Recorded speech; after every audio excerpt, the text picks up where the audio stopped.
नमस्कार विद्यार्थी मित्रांनो, मी सुरेश वराडे साखर एज्युकेशन यूट्यूब चॅनलमध्ये आपलं सर्वांचं स्वागत करतोय। पुन्हा एकदा तुमच्या भेटीला आलोय एक रिक्रुटमेंट न्यूज घेऊन। जे काही पुणे जिल्ह्यातील विद्यार्थी आहे त्यांच्यासाठी एक रिक्रुटमेंट आलेली आहे। त्यामध्ये पुणे जिल्हा मध्यवर्ती सहकारी बँक जे आहे यामध्ये जवळपास शिपाया पदाच्या 289 वॅकन्सी निघालेल्या आहे। या बाबतीत मी आजच्या लेक्चरमध्ये पूर्ण इन्फॉर्मेशन तुम्हाला देणार आहे। यासाठी शैक्षणिक पात्रता काय लागते, नंतर एज क्रायटेरिया काय आहे, नंतर या ठिकाणी निवड प्रक्रिया कशी आहे, नंतर या ठिकाणी ऍप्लिकेशन कसं करायचं, या सगळ्या गोष्टी मी या ठिकाणी वन बाय वन तुम्हाला या ठिकाणी सांगणार आहे। पण ही जी रिक्रुटमेंट आहे ही फक्त पुणे जिल्ह्यातील रहिवाशांसाठीच आहे हे समजून घ्यायचं विद्यार्थी मित्रांनो। बाहेरच्या जिल्ह्यातील विद्यार्थ्यांना या ठिकाणी अप्लाय करता येणार नाही। फक्त पुणे जिल्ह्यातील जे काही डोमेसाइल सर्टिफिकेट त्या ठिकाणी प्रोडक्ट करू शकतील त्याच विद्यार्थ्यांनी या ठिकाणी इथे अप्लाय करायचे, बाकी विद्यार्थ्यांना या ठिकाणी अप्लाय करता येणार नाहीये। तर या रिक्रुटमेंट बद्दल आज आपण पूर्णपणे डिटेल इन्फॉर्मेशन बघूया। तर ही पुणे जिल्हा मध्यवर्ती बँक जी आहे याच्यामध्ये शिपाई पदाची रिक्रुटमेंट जी आहे ती आलेली आहे। मग वॅकन्सी जे आहे जवळपास 289 विद्यार्थी मित्रांनो, किती 289। हिचं हेडक्वार्टर सुद्धा कुठे आहे, पुणे। मग ऍप्लिकेशन जे आहे साधारणतः आज ही नोटिफिकेशन आली। याच्यामध्ये 4 ऑगस्ट म्हणजे 4 ऑगस्ट 2026 पासून तुम्हाला ऍप्लिकेशन करता येणार आहे, तर 10/8/2026 पर्यंत। ओके, परीक्षा जी आहे परीक्षेचा दिनांक जे आहे या ठिकाणी सांगितलेला नाहीये, परंतु या ठिकाणी त्यांनी सांगितलं की आम्ही संकेतस्थळावर जे आहे ते परीक्षा दिनांक जे आहे ते आम्ही सांगणार आहे विद्यार्थी मित्रांनो। क्लिअर आहे। नंतर ऑफलाईन परीक्षा प्रवेश पत्र जे आहे ते सुद्धा बँकेच्या वेबसाईटवर ते क्लिअर करणार आहे। आणि जे काही डॉक्युमेंट व्हेरिफिकेशन कागदपत्र पडताळणी ही सुद्धा ऑफलाईन परीक्षा निकालानंतर बँकेच्या वेबसाईटवर ते काय करणार आहे तुम्हाला इन्फॉर्म करणार आहे विद्यार्थी मित्रांनो। साधारणतः ही जी भरती आहे पुणे जिल्ह्यातील मूळ रहिवासी जे आहे, समजा ज्यांच्याकडे डोमेसाइल सर्टिफिकेट आहे त्यांनाच हे 100% पदे प्राधान्याने भरण्यात येणार आहे। बाहेरच्या जिल्ह्यातील उमेदवारांना या ठिकाणी संधी दिल्या जाणार नाहीये। मी तीनदा सांगतो, या ठिकाणी फक्त पुणे जिल्ह्यातील विद्यार्थ्यांना जे काही 12वी पास विद्यार्थी आहेत त्यांना या ठिकाणी शिपाया पदाची रिक्रुटमेंट जे आहे ते पुणे जिल्हा मध्यवर्ती सहकारी बँकेमध्ये सध्या चालू आहे फॉर्म भरणं। क्लिअर आहे। त्यांनी सांगितलं उमेदवारांनी ऑनलाईन अर्ज दाखल करताना मूळ रहिवासी प्रमाणपत्र, आदिवास प्रमाणपत्र, डोमेसाइल सर्टिफिकेट, आधार कार्ड अपलोड करणे बंधनकारक आहे। उमेदवारांनी अपलोड केलेल्या आदिवास प्रमाणपत्राची छाननी कागदपत्रे पडताळणीच्या वेळी करण्यात येईल। लेखी परीक्षा शुल्क भरल्याशिवाय रजिस्ट्रेशन नोंदणी प्रक्रिया पूर्ण होणार नाही। ही पूर्ण इन्फॉर्मेशन त्याने दिलेली आहे। पण महत्त्वाचा मुद्दा आहे की पुणे जिल्ह्यातील उमेदवारांसाठीच ही काय रिक्रुटमेंट आहे, बाकीच्या जिल्ह्यातील उमेदवारांना या ठिकाणी अप्लाय करता येणार नाहीये। ओके, मग या ठिकाणी पुढे बघा पदसंख्या किती आहे। साधारणतः पदसंख्या विचार केला तर या ठिकाणी साधारणतः 289 आहे पुणे जिल्ह्यासाठी। किती 289। आणि पदाचं नाव काय आहे, शिपाई। मग मिनिमम 18 वर्ष कंप्लीट पाहिजे। किती 18 वर्ष। आणि मॅक्झिमम 38 वर्षापेक्षा जास्त नाही पाहिजे विद्यार्थी मित्रांनो। आणि शिक्षण काय झालेलं पाहिजे, या ठिकाणी 12वी पास विद्यार्थी जो आहे हा इथे अप्लाय करू शकतो। 12वी पास किंवा डिप्लोमा वाला विद्यार्थी या शिपाया पदासाठी अप्लाय करू शकतो। आणि आवश्यक काय आहे की 15 वर्ष तुम्ही त्या ठिकाणी पुणे जिल्ह्यातला तुमचा आदिवास असला पाहिजे, तोच विद्यार्थी या ठिकाणी अप्लाय करू शकतो। बाकीचे विद्यार्थी या ठिकाणी इतर जिल्ह्यातले विद्यार्थी या ठिकाणी अप्लाय करू शकत नाही। ओके, तर हे तुम्हाला या ठिकाणी मी क्लिअर करून दिलं विद्यार्थी मित्रांनो। आता वयोमर्यादा जी आहे 1/8/2026 पर्यंत ग्राह्य धरल्या जाईल। मिनिमम 18 आणि मॅक्झिमम 38 पेक्षा जास्त नाही पाहिजे।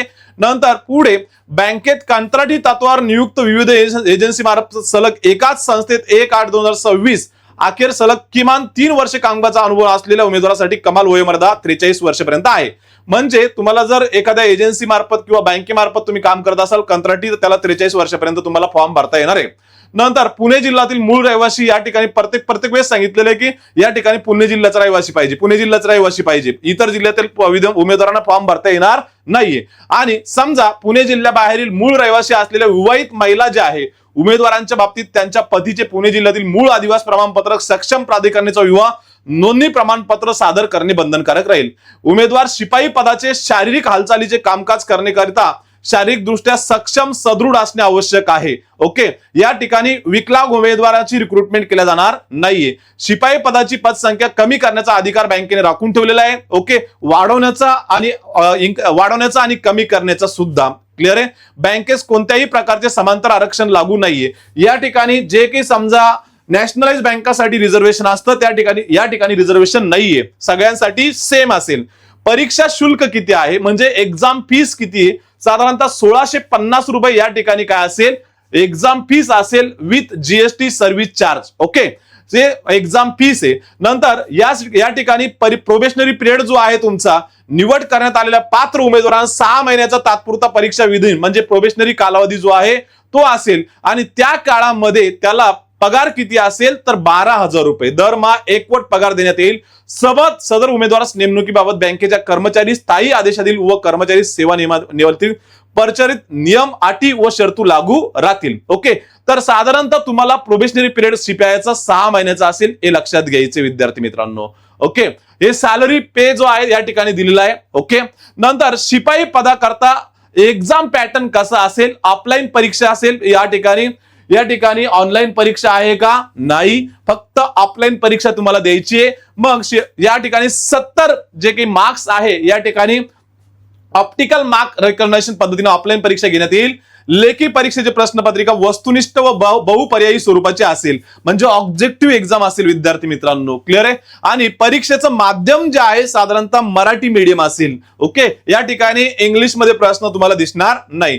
लेखी परीक्षेच्या प्रश्नपत्रिकेत 70 प्रश्नांचा समावेश राहील व प्रत्येक प्रश्नात 1 गुण राहील. ओके, म्हणजे 70 या ठिकाणी क्वेश्चन जे आहेत ते इन्क्लूड असतील परीक्षेमध्ये आणि प्रत्येक क्वेश्चन साठी काय असेल 1 मार्क असेल विद्यार्थी मित्रांनो. आणि परीक्षेसाठी साधारणतः 75 मिनिटाचा टाइम दिलेला असेल म्हणजे या ठिकाणी 1.25 तास तुम्हाला या ठिकाणी दिला असेल साधारणतः. मग यासाठी परीक्षेमध्ये तुम्हाला कोणकोणते सब्जेक्ट असतील आणि त्यासाठी गुणांचं विश्लेषण कसं केलेलं आहे, गुणाचं सिग्रिगेशन कसं केलेलं आहे ते आपण बघूया. या ठिकाणी सब्जेक्ट कोणते बघा. या ठिकाणी शेती पत पुरवठा त्रिस्तरीय रचनेची प्राथमिक माहिती साधारणतः 20 गुण याच्यावर या सब्जेक्टवर. बँकिंग व सहकार याच्यावर 15 गुण आहे. नंतर सामान्य ज्ञान व चालू घडामोडी याच्यावर 15 गुण आहे. नंतर कृषी व ग्रामीण अर्थव्यवस्था याच्यावर 10 गुण आहे. आणि बुद्धिमत्ता चाचणी जी आहे साधारणतः 10 गुण आहे.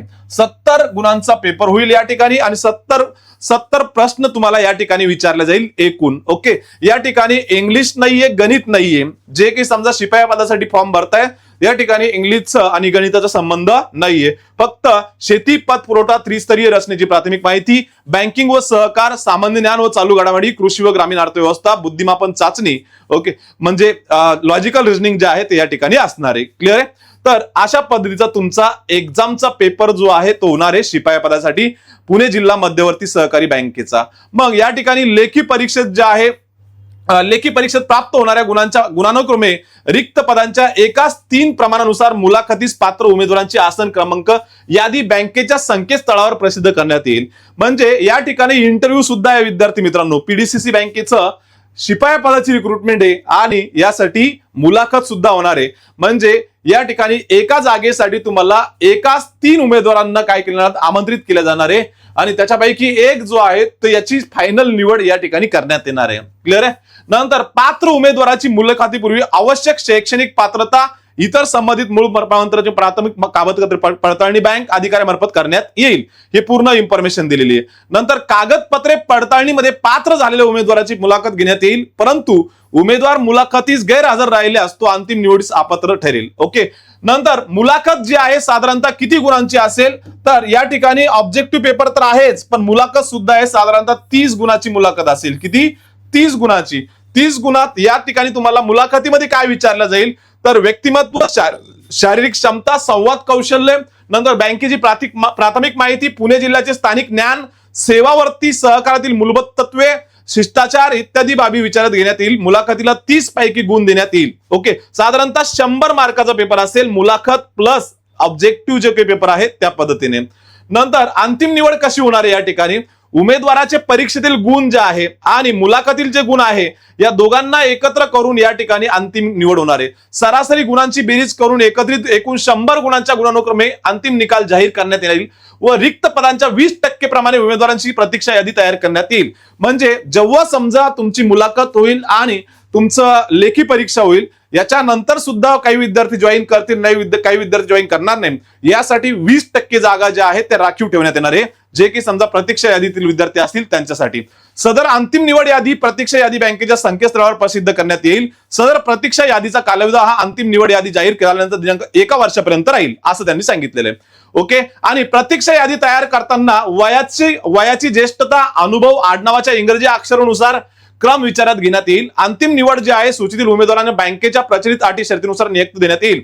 उमेदवारांच्या महत्त्वाच्या सूचना: उमेदवारांनी अर्जात भरलेली माहिती किंवा जोडलेली कागदपत्रे खोटी, बनावट किंवा दिशाभूल करणारी असल्याचे आढळल्यास कोणतीही महत्त्वाची माहिती लपून ठेवल्याचे निदर्शन आल्यास तेव्हा उमेदवाराची उमेदवारी नियुक्ती तात्काळ रद्द करण्यात येईल. या अटी सांगितल्या कोणी? पुणे जिल्हा मध्यवर्ती बँकेने. क्लिअर आहे. आता पुढे या भरती प्रक्रियेच्या अटी त्यांनी दिल्या पूर्णपणे. उमेदवारास मराठी, हिंदी, इंग्रजी भाषेचे ज्ञान असणे आवश्यक आहे. बँकेने सदर भरती प्रक्रिया तसेच परीक्षा संदर्भातील मार्गदर्शनासाठी कोणत्याही पब्लिकेशन एजन्सीचे युट्यूब चॅनल, टेलिग्राम चॅनल यांची नियुक्ती केलेली नाहीये. याबाबत कोणतीही जाहिरात अगर माहिती बेकायदेशीर आहे असे समजण्यात यावे. उमेदवाराची लेखी परीक्षा प्रामुख्याने पुणे शहरातील परीक्षा केंद्रावर घेण्यात येईल. या ठिकाणी फक्त पुणे शहरातीलच केंद्र असतील. इतर ठिकाणी, इतर जिल्ह्यामध्ये कुठेही परीक्षा केंद्र नसेल. मात्र आवश्यकतेनुसार जिल्ह्यातील इतर केंद्रावरही परीक्षा घेतली जाईल. जर जास्त ऍप्लिकेशन या ठिकाणी आले तर इतर जिल्ह्यामध्ये सुद्धा परीक्षा काय केल्या जाईल? आयोजित केल्या जाईल. आणि पुणे जिल्ह्यातील किमान 15 वर्ष आदिवासी असणे आवश्यक आहे. पुणे जिल्ह्यातील मूळ रहिवासी असलेल्या बाबत सक्षम प्राधिकरणाने दिलेला सक्षम पुरावा सादर करणे बंधनकारक राहणार आहे. ओके. नंतर काही अपरिहार्य आपत्कालिक कारणास्तव परीक्षा स्थगित करणे, पुढे ढकलणे हा पूर्ण पीडीसीसीचा अधिकार असेल. ओके. नंतर भरती प्रक्रिया संदर्भात उद्भवणारे वाद, तक्रारीबाबत बँकेचा निर्णय अंतिम राहील. जर भरती प्रक्रिया रखडली तर त्याच्यावर निर्णय घेणे पूर्णपणे पीडीसीसीचा जो आहे तो अंतिम निर्णय असेल, हे लक्षात घ्यायचे विद्यार्थी मित्रांनो. नंतर ऑनलाईन अर्ज व लेखी परीक्षेचे शुल्क कुठं भरायचंय तुम्हाला? शिपाई पदाच्या सरळ सेवा भरती करता बँकेच्या या www.pdcc.bank.in याच्यावर करिअरवर जायचंय आणि तुम्हाला या ठिकाणी फॉर्म भरायचा आहे आणि फीस सुद्धा या ठिकाणी रजिस्ट्रेशन करायचंय. आपला मोबाईल क्रमांक, नंतर आपला ईमेल आयडी, या सगळं व्यवस्थित या ठिकाणी रजिस्टर तुम्हाला करायचंय. आणि पुढे तुम्हाला पूर्ण जे काही कम्युनिकेशन होणार आहे तुमचा मोबाईल नंबरला आणि तुमच्या मेलला होणार आहे. उमेदवाराचे अर्ज जे आहे ऑनलाईन पद्धतीने स्वीकारण्यात येणार असल्याने अर्ज करताना शैक्षणिक कागदपत्र, अन्य प्रमाणपत्र व पुरावे जोडणे आवश्यक नाहीये. ओके. या ठिकाणी फॉर्म भरताना तुम्हाला कागदपत्रे जोडणे आवश्यक आहे का? नाही. फक्त जी काही इन्फॉर्मेशन दिलेली आहे ती इन्फॉर्मेशन या ठिकाणी तुम्हाला व्यवस्थित भरायची विद्यार्थी मित्रांनो. ऑनलाईन पद्धतीने अर्ज करताना काही चुकी झाल्यास किंवा त्रुटी झाल्यास, ओके, भरतीच्या कुठल्याही टप्प्यावर अर्ज नाकारला गेल्यास त्याची सर्वस्वी जबाबदारी संबंधित उमेदवाराची असेल. याबाबत उमेदवारास तक्रार करता येणार नाही. तसेच ऑनलाईन अर्जात एकदा भरलेली माहिती बदलता येणार नाही. ओके. उमेदवाराची लेखी परीक्षा ही ऑनलाईन अर्जात नमूद केलेल्या तात्पुरत्या ग्राहीत पात्रतेनुसार कोणतेही कागदपत्र तपासणी, छाननी न करता घेतली जाणार असल्यामुळे या परीक्षेत मिळालेल्या फक्त गुणांच्या आधारे उमेदवाराला निवडीबाबत कोणताही हक्क राहणार नाहीये. हे पूर्ण टर्म्स आणि कंडिशन सांगितलं. उमेदवारांना एकापेक्षा जास्त अर्ज दाखल करता येणार नाही. एकापेक्षा जास्त अर्ज दाखल केले तर त्याला निवड प्रक्रियेतून बाद करण्यात येणार आहे, हे लक्षात घ्यायचंय. ओके. नंतर ऑनलाईन पद्धतीने अर्ज सादर करण्याच्या सविस्तर सूचना pdcc.bank.in करिअरवर जायचंय आणि या ठिकाणी तुम्हाला फॉर्म भरायचा आहे. अर्ज भरताना येणाऱ्या अडचणीचे निराकरण करण्यासाठी पुणे dccbank.com या ईमेलवर जायचंय किंवा हा नंबर दिलेला या नंबरला हेल्पलाईन द्वारे तुम्हाला कॉल करायचंय. परीक्षा शुल्क सुद्धा तुम्हाला ऑनलाईन पद्धतीने भरायचे विद्यार्थी मित्रांनो. नंतर इथे युपीआयचा, डेबिट कार्डचा, क्रेडिट कार्डचा, इंटरनेट बँकिंगचा, मोबाईल वॉलेटचा यूज करू शकता. परीक्षा शुल्क जमा झाल्यानंतर व्यवहार यशस्वीरित्या पूर्ण झाल्यावर ही पावती तयार होईल. सदर ही पावती तयार झाल्यानंतर आपला व्यवहार यशस्वीरित्या पूर्ण झाला आहे असे गृहीत धरले जाते. उमेदवारच लेखी परीक्षेस पात्र राहतील. ओके. ज्यांनी परीक्षा शुल्क भरलं तेच विद्यार्थी या ठिकाणी परीक्षा देण्यासाठी पात्र राहतील असं त्यांनी सांगितलेलं आहे विद्यार्थी मित्रांनो. नंतर उमेदवाराने सर्वप्रथम संकेतस्थळावरील विस्तृत माहिती सूचनाचे अवलोकन केले पाहिजे आणि नंतरच रजिस्ट्रेशन केलं पाहिजे, हे असं त्यांनी सांगितलेलं आहे. या ठिकाणी पूर्ण ऍडव्हर्टाइज जे आहे ती व्यवस्थित तुम्हाला रीड करायची आहे आणि नंतरच तुम्हाला फॉर्म भरायचा आहे. नंतर या ठिकाणी तुम्हाला फोटो, नंतर साईन जे आहे जेपीजी फॉर्मॅटमध्ये अपलोड करायचंय, जसं आपण IBPS ला करतो त्याच पद्धतीने. उमेदवाराने ऑनलाईन पद्धतीने अर्ज करताना स्वतःचे आदिवासी प्रमाणपत्र म्हणजे डोमायसाईल सर्टिफिकेट जे आहे जेपीजी किंवा जेपीजी फॉर्मॅटमध्ये स्कॅन केलेले तुम्हाला अपलोड करायचंय. ऑनलाईन अर्ज परीक्षा शुल्क भरण्याच्या अंतिम तारखेनंतर संकेतस्थळावर अर्ज भरण्याची लिंक बंद राहील. ओके.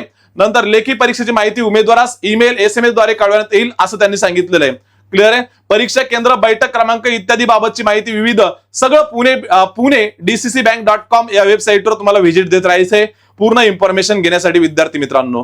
तर अशा पद्धतीनं पुणे जिल्हा मध्यवर्ती बँक जी आहे यामध्ये जे काही समजा पुणे जिल्ह्यातील रहिवासी आहे यांच्यासाठी PDCC मध्ये शिपाई पदाची नोकरी मिळवण्याची एक चांगली संधी आलेली आहे. जे 12वी पास आहे, 12वी पास झाल्यानंतर त्यांनी एज्युकेशन सोडून दिलं, पण त्यांच्यासाठी एक चांगली ऑपॉर्च्युनिटी आहे. त्यांनी प्रत्येकाने या परीक्षेचा तुम्ही फॉर्म भरला पाहिजे आणि तयारीला लागलं पाहिजे विद्यार्थी मित्रांनो. धन्यवाद. पुन्हा भेटूया पुढच्या व्हिडिओमध्ये.